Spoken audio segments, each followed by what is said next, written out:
How did you realize that he has a hearing loss? The elders in the family did feel, and they told us finally to go for a test.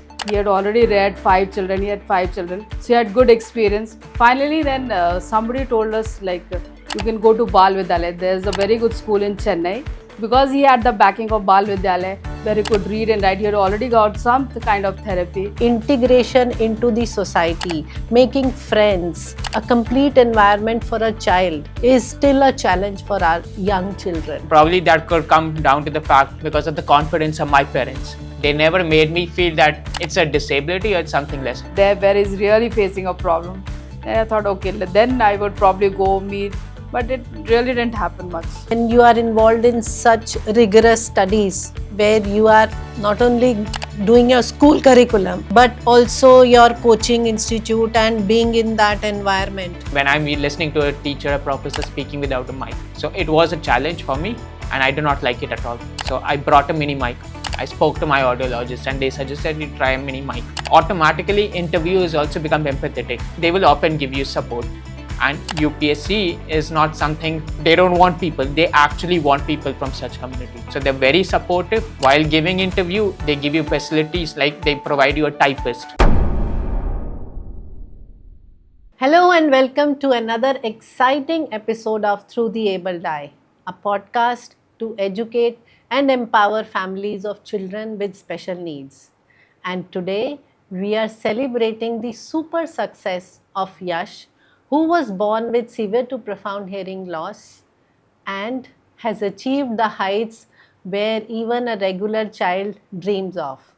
Yes, my friends, he's cracked civil services exam and has got selected for IAS. We all want to celebrate his success, share his journey, understand what challenges he faced, look at the story behind the success, see the experience of the mother, and get motivated. So, welcome, Yash.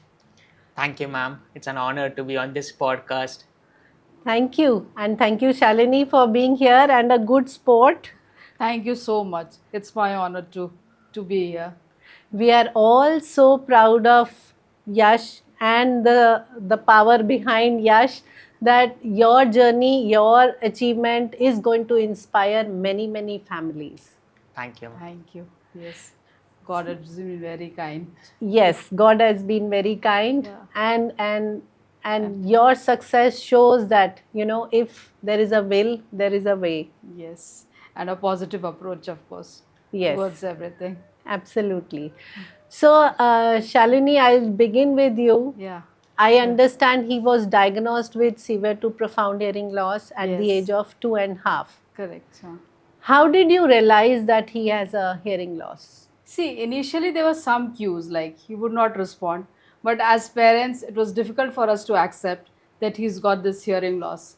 But still, the elders in the family did feel, and they told us finally to go for a test in Sitaram Bhartia, like my father-in-law. He had already reared 5 children. He had 5 children, so he had good experience. So he really knew how to go about it. So we came to Delhi, and then he told us, let's go to the hospital and let's get him tested. My husband was a little apprehensive. It was but when we went for the test, it was a big shock for us. Like he came, he had severe to profound hearing loss, and at that time the doctor suggested a few things for us. Like he also mentioned cochlear implant at that time, Right. and then he also told that you can go for therapy, you can go for BTs behind the ears and those hearing those hearing instruments that were available then. Yeah. Tuning then- folk. yeah, Tuning correct. folk. Yeah. Yeah, but those were really tough times. He was not ready to wear the hearing instrument. Like those molds were really, it used to hurt him. But finally, then somebody told us you can go to Bal Vidyalaya. There's a very good school in Chennai. You can go there, and they are really helpful. Children have really come out. They've really done well from there. And at that moment, my husband, he did not even think once. We were that time in Patna. It took a it was really tough for us being in North India, then suddenly going to South India. But he decided at that moment, now we are going to take a transfer, and he's in a transferable job. So that was there. So, like immediately we took a transfer, went to Chennai, got him enrolled in the school, and that school, I can tell you, was like a lifesaver for us. It made me so strong. Emotionally, I was so down. It gave me mental strength when I could see so many people. We are all sailing in the same boat, but everybody has a positive approach and they feel that yes, our child can achieve, he could be put into the mainstream once again. And that really, really, like it was a great place, I can still say. And the therapy which they gave, the way they teach, so that really helped actually. But in the meantime, my husband got connected to many people, and he came to know about cochlear implant. But at the same time, he kept talking to people, parents, trying to know things, how it works. But in those times, cochlear implant was nearly not that successful. Correct. So we met many parents, and all of them, like none of the children were doing that well. So but finally, my, like, I would give full credit to my husband that like he took the decision. No, he said no, we have to go for the implant.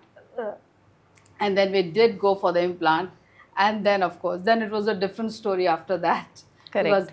Because he had the backing of Bal Vidyalaya, where he could read and write. He had already got some kind of therapy. So cochlear implant helped him in a big way after that. Right. Yeah. His hearing largely improved, his speech improved, and proper training after that was a big boon, I would say. After that.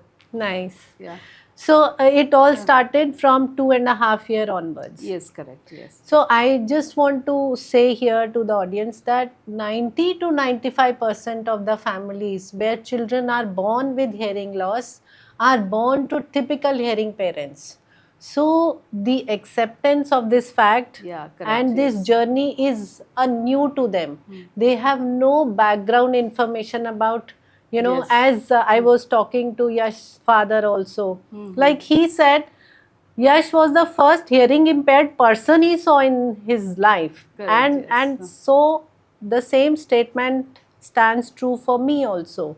Like for me, Ananya was the first deaf person I saw, as in, okay, this is how a person is without a hearing. Correct, yeah. So it's all together getting into a place where you have no clue what to do next.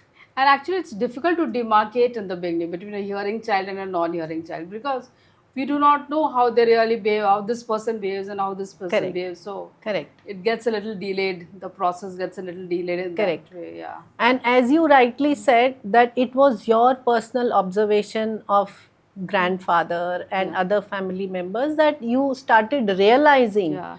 They would give some inputs. Yeah. Yes. Whereas we as professionals now feel, and we really hope that early newborn hearing screening gets into the right place in every nursing home, every hospital, that so early diagnosis will help in early intervention. Correct. Yes. Because if the children are diagnosed early, they can be put with the right amplification device, and then the intervention can begin. Then they'll be very close to normal. They won't be missing out those years. Exactly. Actually. Yeah. So that struggle which you or I have faced, that whole thing will become easier. Yeah, it will largely reduce actually. Yes.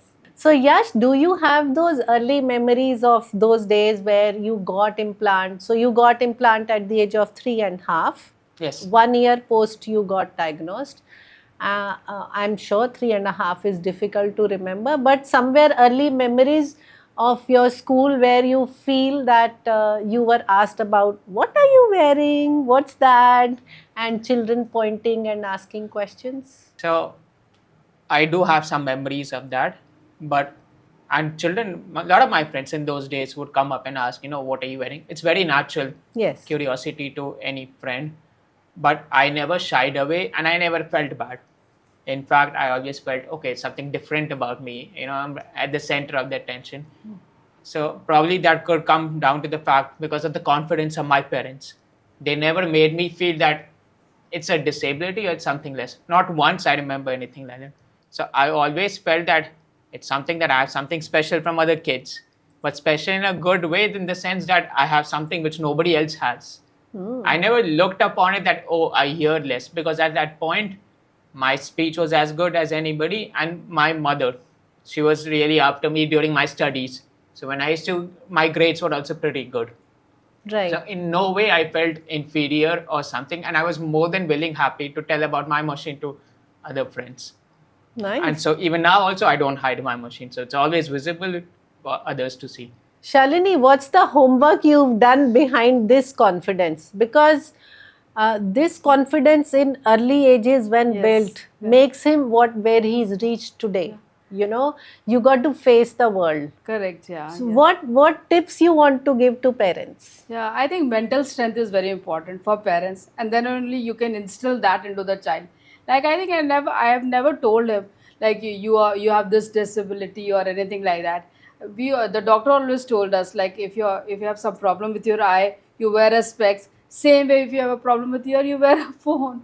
Correct. So it was that. It was as simple as that, and that's how I made him feel and talk about it like. So another thing which because I'm also connecting to my journey also is what people will come and ask you, oh, your son And, is this, like- or yeah. you know, I have a daughter where they used to say, oh, the girl child with this issue. Correct, yeah. So facing that situation Is quite tough actually. is quite For us actually, like we left our place, we went to a totally new place, so everything was new friends, no relatives to come and say that and people in the colony were very good. Like anyhow they'll just go pass by and they'll say a small hello to him so that he responded, he would respond and they'd be happy. Like they were not like, oh, he's not saying properly or something like that. Even if they said hello and whatever he said, okay, they were fine with it. So that I think helped him actually. Listening to different voices. So that was good for him, I believe. So Yash, as your mom said, your father is in a transferable job, and I suppose you've changed around 5 to 6 schools in these 12. Yeah, more than that. More than that. Yeah. The main, now I speak on behalf of all the parents, where they feel that academic success is one part, Yes. which our children, because the technology is good now, they can achieve. The most challenging situation at this current period is the socialization skills, the integration into the society, making friends, having that environment, you know, which is a complete environment for a child, Correct. is still a challenge for our young children. How did you manage this situation even though you've changed so many schools? So for me, it also has come through a period of trial and error. So sometimes, I would not immediately make friends. Sometimes I would make it immediately. When I was young, I never introspected much, and kids are generally much more friendly.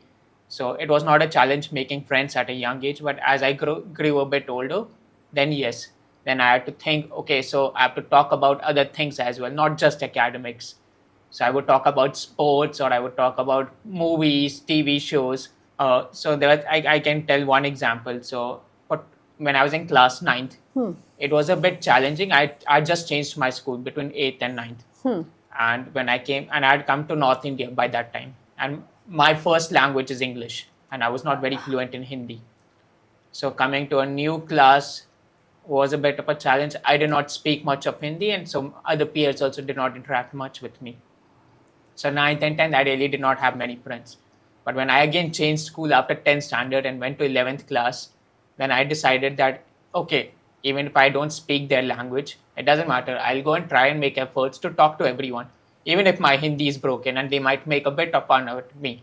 But so I took it sportingly, and once you break that ice and you start talking about other things, nobody's going to mind your broken Hindi, and you start connecting over other things, and they'll also make an effort to talk English, or I'll make effort. And actually over time I improved my Hindi, that it was no longer a hindrance or something. Okay. So in those ways I learned how to adapt with changing environment. So as long I think so you're smiling and you are self-confident, and if you actually tell that you have your problem and you're able to advocate and you tell your limitations, most people I feel in general are willing to help you and also be empathetic with you. So your friends didn't make fun of your Hindi? They would make fun of Hindi, my Hindi, but that's fine. I mean, it You was were just okay as with a that. joke, as an icebreaker. I knew behind those jokes, they never actually intended to hurt me. It was more of as a joke, just in fun. I could also make fun about them. I would also make some fun about them, and they would also laugh at it. Right. So That's nice.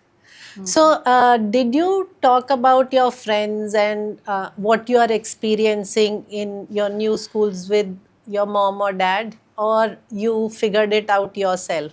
Did they participate, asking like in this whole, especially for your social integration? Did they do anything extra to support you? No, I was always worried about it. I like I You were? always that You were? worry. But I saw him adapting pretty well, like Right. not coming up much with his problems, trying to figure out things himself. Hmm. Only when it was a very big, serious issue, he would come to me, like there where he's really facing a problem. Hmm. Then I thought, okay, then I would probably go meet. But it really didn't happen much. Yeah, he figured it out himself mostly. So, to a Yeah. new place, did you invite people living around you? Did you organize some kind of socialization activities at home so that he can be comfortable in his society where you were living? Or Like initially, I used to go out, take him along with him, with myself, to play, to meet other children. I would be around. Okay. But yeah, that was during the initial few years, especially in Chennai. Then after in Mumbai, like I will be also down taking strolls while he's playing, doing all that. But I think after fourth class, something he didn't need me. He was all on his own. That's In fact, nice. after third also, I think he was on his own. Yeah. but yes, during my early childhood, like as my mother said, class 1, class 2, before that also. So my mother would always take me down in the evening nice. to play. Hmm. She will always go and meet other aunties. So we had quite a happening society. Like, a lot of aunties would come down with kids to play in the evening. Right. And my mother would definitely interact, and she would also make me play with other kids. Make me in the sense, not forcefully, Correct.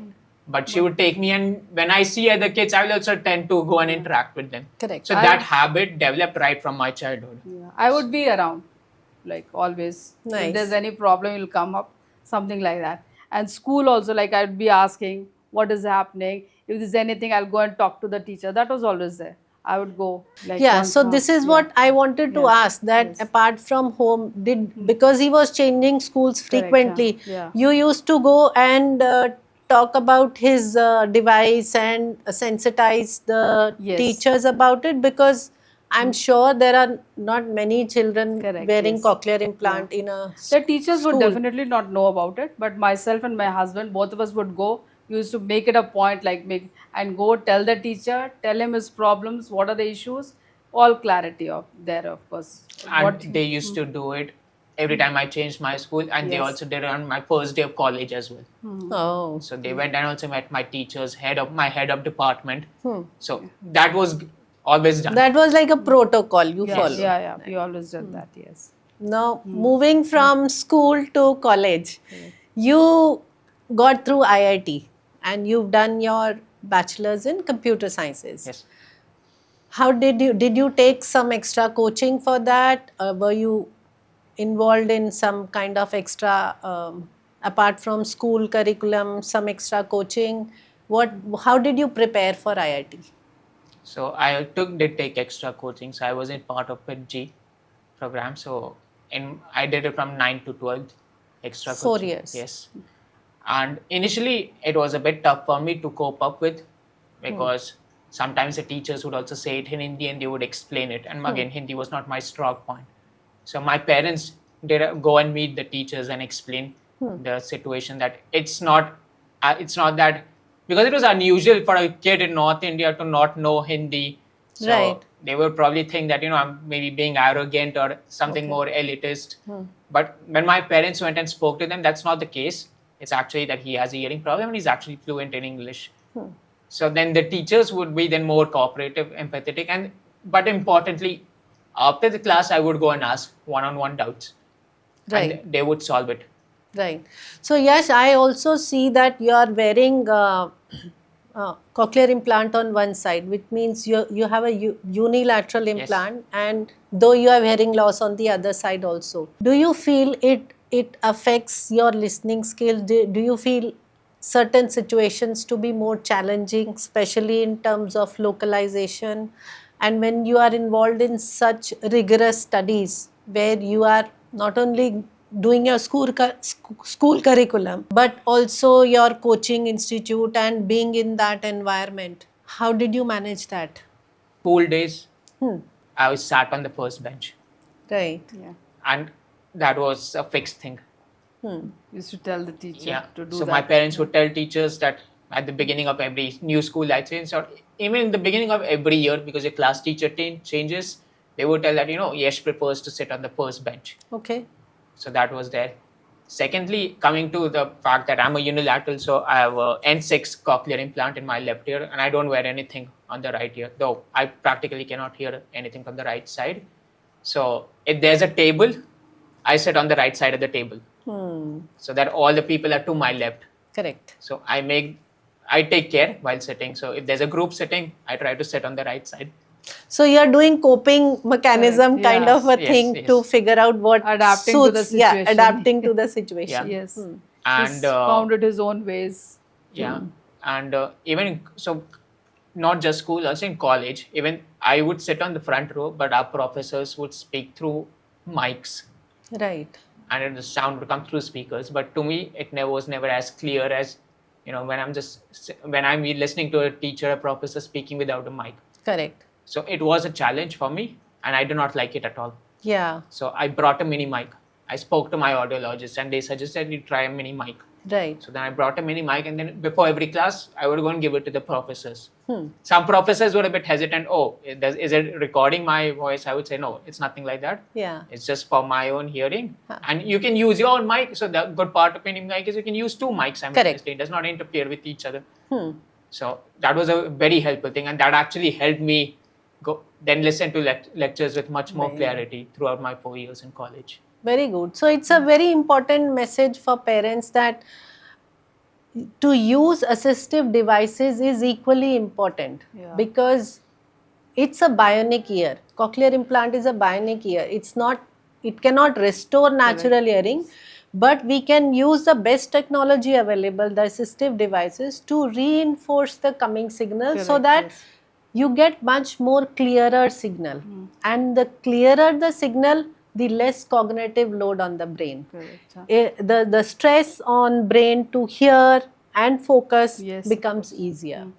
And also, I think you should always go and talk to the teachers and professors. That is also very important. Always be open and transparent about it. So now IIT done, and you got an awesome job in Microsoft and with a lucrative salary, right? What made you decide for civil services? So there were a few reasons behind switching from a private lucrative job, well-paying salary, to something that was unknown. Because it's quite a strenuous competition. Yes. Difficult journey. Public service is demanding. Yes. So there were few things was that while working as a software engineer, I always felt that whatever I'm working for, there should be something more impactful. I don't want to just code for maybe a limited set of people or pushing a very soft, small code that anybody can do it. I want to make much more impact, and it's much more, probably bring much more happiness if I can see directly on the people. Wow. So, and I think so in India, civil services definitely provides you a platform, but more importantly, it gives you an opportunity to work with the people who really need it. Wow. Who really who are the marginalized, the underrepresented. And when you frame policies affecting so many people, it gives you a sense of satisfaction if you can improve their lives. Right. So these were some of the motivating factors. At the same time also, my father was also involved in PM Swanidhi scheme. Okay. Which is a scheme for street vendors, which was launched by the government of India during COVID. Okay. And it has been well praised by the Prime Minister also in the Parliament. Wow. And it has almost benefited a crore street vendors. So when you see that personal life example in your family, that who is working such a scheme, I think it gives you further inspiration and motivation to actually go for it. Wow.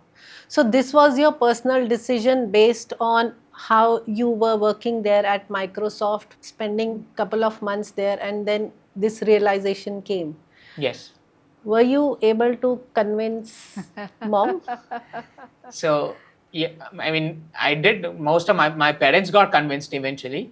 My mom I had to convince a bit more because all moms are protective, Yeah. and working in a nice desk job, and Microsoft does definitely have for a lot of value on empathy, and people are very kind and caring, which is probably not a given when you have to go through competition, prepare for civil services exam, and there's no guarantee of making it through. And when you're in civil services, you will interact with all kinds of people. Yes. So you need strength and mental strength for that. So moms are protective, but I think hopefully my mom definitely got convinced in the end. Shalini, No, share. I wanted him to be happy. That's it. How sweet. Yeah, he How can do sweet. whatever he likes. If that gives him happiness, okay. That is the best thing, I think. So ultimately, our aim is that our children should be happy. I think preparation is one part, clearing the written exam, then going through the interview. Yes. Please share how did your interview go? I think you've done it twice, in three, I've done it thrice. I gave it thrice. actually. So what went right in the first time, second time, and third time? Because this shows that you were consistent in your thought process that you have to clear it. But many children, I was seeing, Googling these facts on ChatGPT that it's 0.2% of these children who qualify for for, this exam. for IAS. Yes. That's the percentage. So it requires a lot of strength, willpower to do that. Exactly, yeah. Share that part so that our young children get inspired. You're studying. There is no end to studying. You don't know. Yeah, it's such a vast and then course. It's such a long drawn process. One exam, then the other exam, then the interview, and then the results come. Take another Correct. so many months to come. My So God, you need one a lot of attempt is patience. almost like a 1 year. Yes, 1 year. Your 1 Yeah. year is gone. Yeah. You need a lot of Yeah. patience in it. So What made you keep going on? So I think it was clear from my motivation and conviction that these were my first priority. Okay. Probably there's nothing better to do. And I know there are a lot of people who don't get in the first try. It's important not to give up. Secondly, I never felt pressure from my parents or anybody else that, you've already given so many attempts and you've not cleared it. I mean, you have to find a job, you have to support yourself. In that sense, I was quite lucky to have had the support from my parents, and they practically gave me whatever I needed for my preparation. The books, the materials, the time, everything they gave me. So there was no pressure from that side. And I think when you have that kind of a support system, it makes your path much easier. Coming to interview and different stages in the exam required. So each of them required different kind of approach.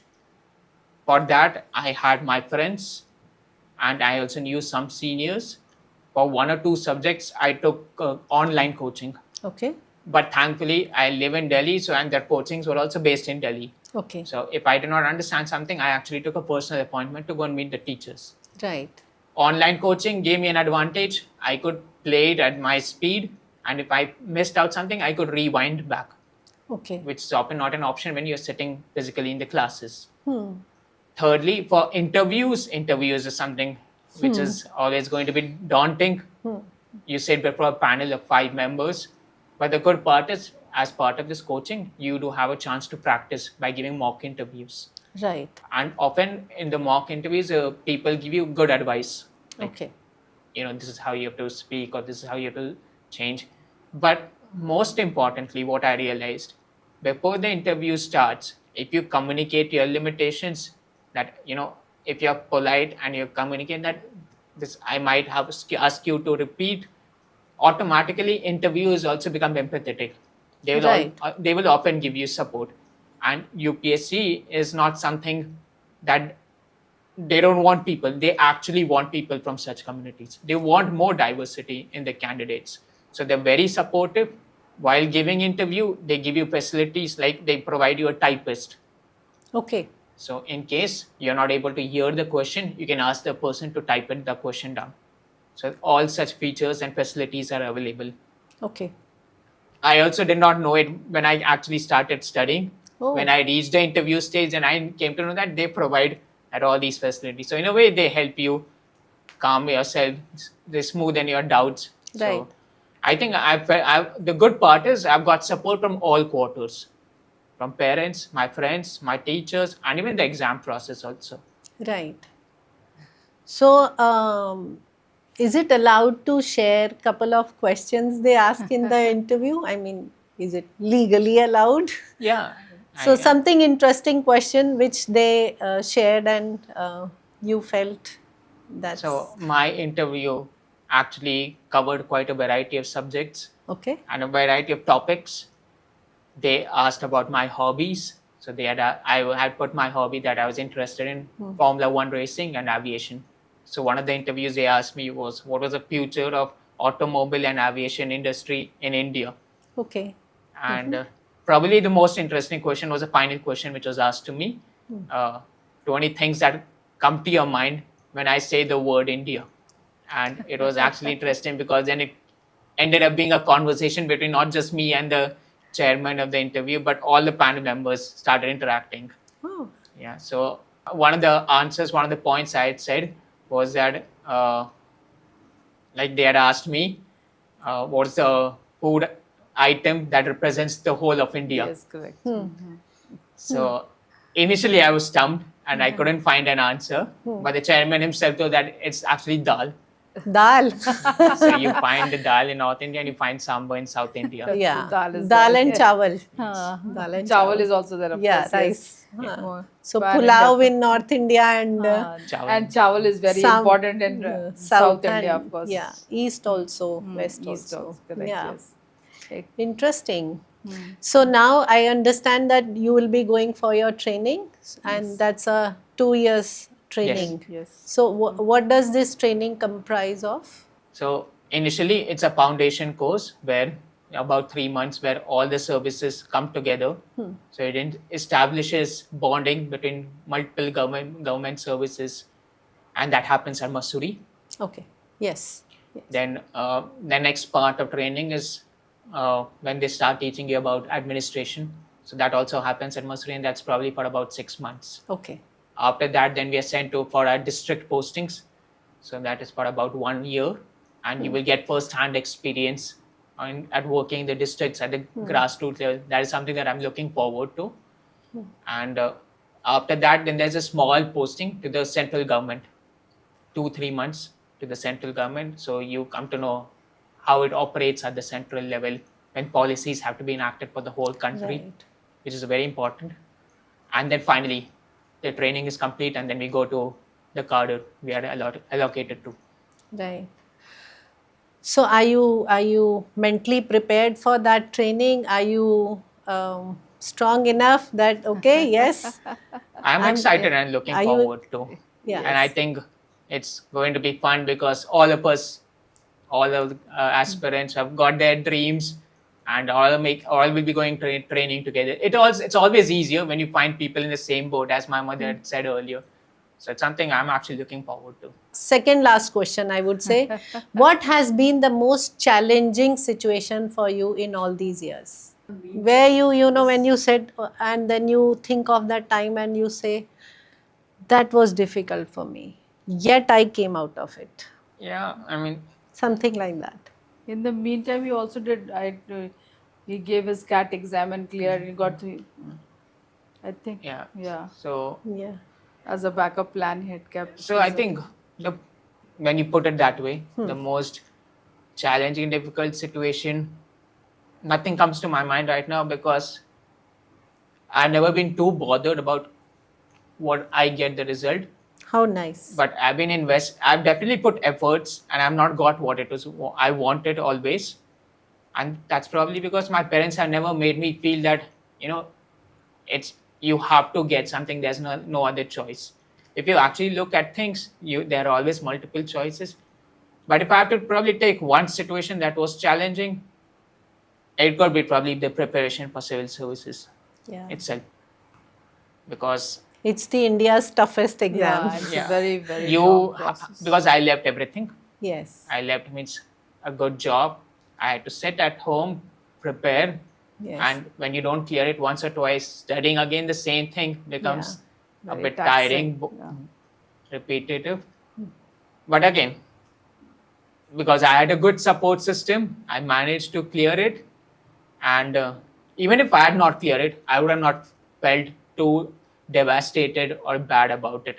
Right. And I would have certainly done something. That's fine. That would have been. That should be the spirit. Yes. Absolutely. So, Yash, with every success comes responsibility. So, where we as community of children with hearing loss, families of children with hearing loss, we see you as our representative, I would say, where, you know, like I talked about newborn hearing screening all over India to be applicable now. Though it is happening at certain small States. some excellent hospitals, but it's not there everywhere. So you are going to be involved into the policy making and the execution of those policies as a government representative. So we also look forward that you will take up. Do you have anything in mind that you would like to do certain things for these children? So, definitely, even newborn screen hearing is also equally important to me, because the faster, the earlier we diagnose these children Yes. and we give them the appropriate treatment recourse, it's also easier for them to immediately develop their speech and easier for the parents. It requires less effort from parents as well. Yes. So, and as you mentioned, it's only happening in certain states. Yes. It's not happening across India at this point.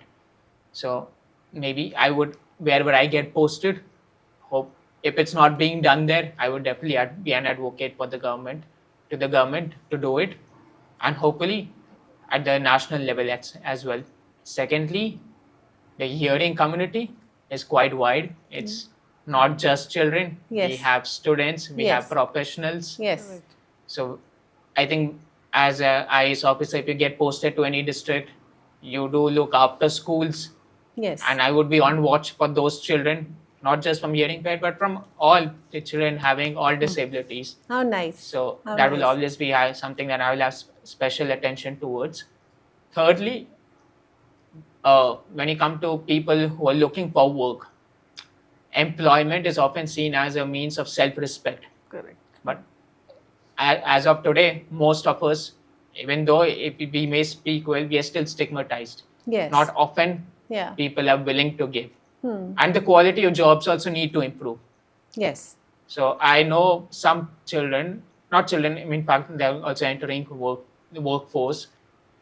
While they may not be hearing as good as others, their visual ability is very good.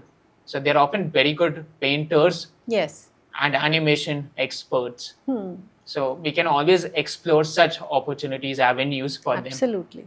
Yes. So I think so it's equally important for the society, for organizations like yours, to be more to contribute, interact with the government, because it's not just a one Correct. party effort, one team effort. Correct. So hopefully I can provide a different facet, a different way of contributing to this, and that is what I'm actually looking forward to. Very nice. Very nice. Awesome. So, with that note, the final conclusion, because you've given the entire credit to your parents and Shalini is here. Shalini, one last message to all the young parents, I would say. Well, I would say that mental strength, be positive, Yes. and always work. Just don't leave things. Work right from the beginning. Work, and with a strong mental strength, and your child will achieve the heights where he wants to go, where you want him to see. Everything can be achieved. Yes, that's it. Absolutely. So, ultimately, I would say that for these children, sky is the limit. Yes, You know, disability is not the word, it is the ability and the strength given by the parents. Every child is special. Every child is born with certain gift, Yeah. and we as parents need to identify that skill, that strength in them, and help them flourish and come out and show their skills and achieve whatever they dream for. With that positive note, please like, share, and subscribe. And do give your comments that how you felt with Yash journey. So thank you so much, Shalini Thank you. and Yash, for being a part of this podcast and sharing and empowering our families. Thank you. so much. Thank It was you. great, really good. Yeah.